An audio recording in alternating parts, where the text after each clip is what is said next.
Poď, poď, poď, poď, poď, poď, poď. A bežíme celý kruh, poď.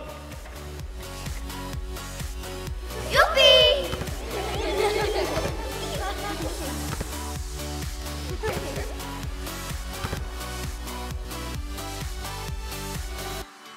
Ďalšia alternatíva naháňačky v kruhu je nekonečný kruh. Znovu dáme ten kruh do pohybu, ale s tým, že ideme z ľahu. Poď!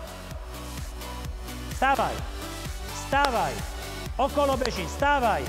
Ten, ktorý vyštartuje, obehne na svoje miesto, ide ďalší, druhý, tretí, štvrtý. Celý kruh sa dá takto do pohybu.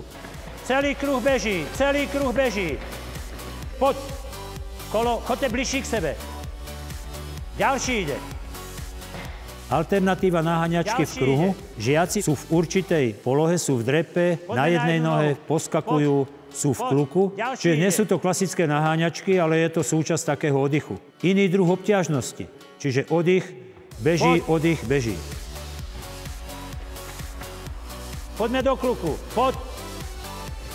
Tieto naháňačky sa používajú na začiatku hodiny. Na rozohriatie robíme to raz, dvakrát, maximálne trikrát. Pláhni na brucho, poď. Poď.